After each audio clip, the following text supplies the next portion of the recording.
Lukas pasal 18. Yesus mengatakan suatu perumpamaan kepada mereka untuk menegaskan bahwa mereka harus selalu berdoa dengan tidak jemu-jemu.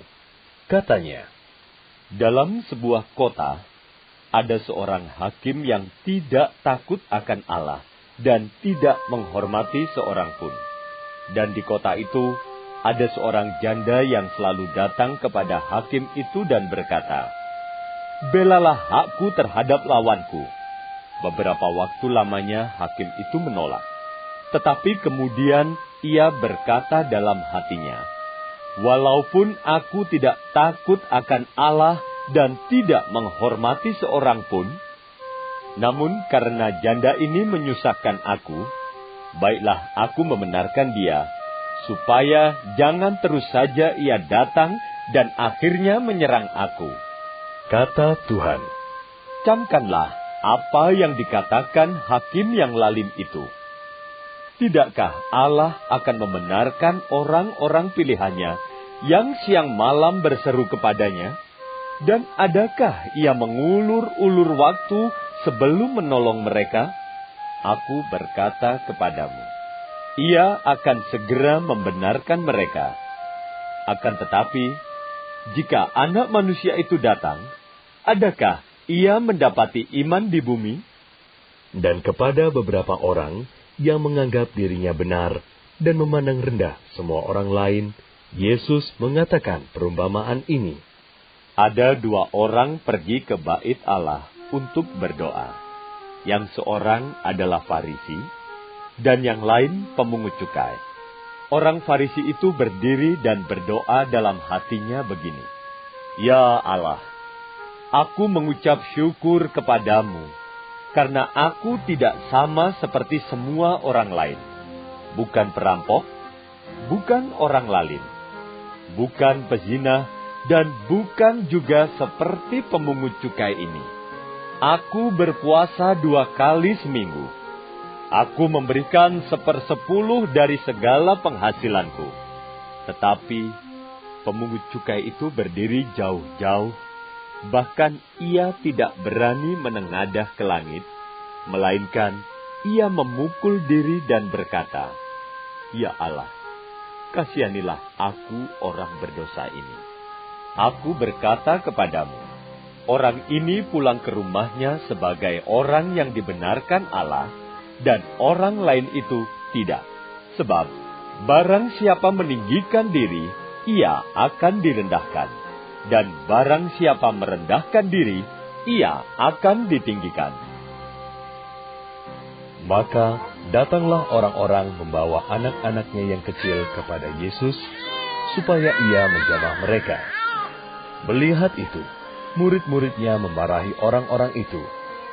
Tetapi Yesus memanggil mereka dan berkata, "Biarkanlah anak-anak itu datang kepadaku, dan jangan kamu menghalang-halangi mereka. Sebab orang-orang yang seperti itulah yang empunya kerajaan Allah. Aku berkata kepadamu, sesungguhnya barang siapa tidak menyambut kerajaan Allah seperti seorang anak kecil, ia tidak akan masuk ke dalamnya." Ada seorang pemimpin bertanya kepada Yesus. Katanya, "Guru yang baik, apa yang harus aku perbuat untuk memperoleh hidup yang kekal?" Jawab Yesus, "Mengapa kau katakan aku baik? Tak seorang pun yang baik selain daripada Allah saja. Engkau tentu mengetahui segala perintah Allah. Jangan berzina, jangan membunuh, jangan mencuri, jangan mengucapkan saksi dusta, hormatilah ayahmu dan ibumu." Kata orang itu, "Semuanya itu telah kuturuti sejak masa mudaku." Mendengar itu, Yesus berkata kepadanya, "Masih tinggal satu hal lagi yang harus kau lakukan. Jualah segala yang kau miliki, dan bagi-bagikanlah itu kepada orang-orang miskin. Maka engkau akan beroleh harta di sorga. Kemudian datanglah kemari dan ikutlah aku." Ketika orang itu mendengar perkataan itu, ia menjadi amat sedih, sebab ia sangat kaya. Lalu Yesus memandang dia dan berkata, "Alangkah sukarnya orang yang beruang masuk ke dalam kerajaan Allah. Sebab lebih mudah seekor unta masuk melalui lubang jarum daripada seorang kaya masuk ke dalam kerajaan Allah." Dan mereka yang mendengar itu berkata, "Jika demikian, siapakah yang dapat diselamatkan?" Kata Yesus, Apa yang tidak mungkin bagi manusia, mungkin bagi Allah. Petrus berkata, Kami ini telah meninggalkan segala kepunyaan kami dan mengikut Engkau. Kata Yesus kepada mereka, Aku berkata kepadamu, sesungguhnya setiap orang yang karena kerajaan Allah meninggalkan rumahnya, istrinya, atau saudaranya, orang tuanya, atau anak-anaknya, akan menerima kembali lipat ganda pada masa ini juga, dan pada zaman yang akan datang, ia akan menerima hidup yang kekal. Yesus memanggil ke-12 muridnya, lalu berkata kepada mereka, Sekarang kita pergi ke Yerusalem, dan segala sesuatu yang ditulis oleh para nabi mengenai Anak Manusia akan digenapi. Sebab ia akan diserahkan kepada bangsa-bangsa yang tidak mengenal Allah, diolok-olokkan, dihina dan diludahi, dan mereka menyesah dan membunuh dia. Dan pada hari ketiga, ia akan bangkit. Akan tetapi, mereka sama sekali tidak mengerti semuanya itu. Arti perkataan itu tersembunyi bagi mereka, dan mereka tidak tahu apa yang dimaksudkan. Waktu Yesus hampir tiba di Yeriko, ada seorang buta yang duduk di pinggir jalan dan mengemis.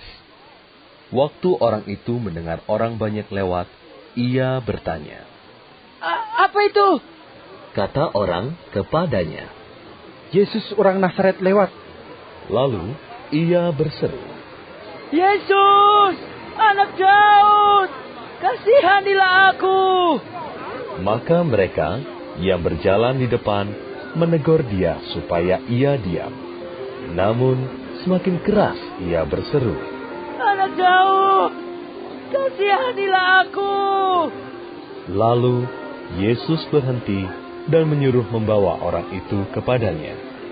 Dan ketika ia telah berada di dekatnya, Yesus bertanya kepadanya, Apa yang kau kehendaki supaya aku perbuat bagimu? Jawab orang itu, Tuhan, supaya aku dapat melihat. Lalu kata Yesus kepadanya, Melihatlah engkau. Imanmu telah menyelamatkan engkau. Dan seketika itu juga melihatlah ia, lalu mengikuti dia sambil memuliakan Allah. Seluruh rakyat melihat hal itu dan memuji-muji Allah.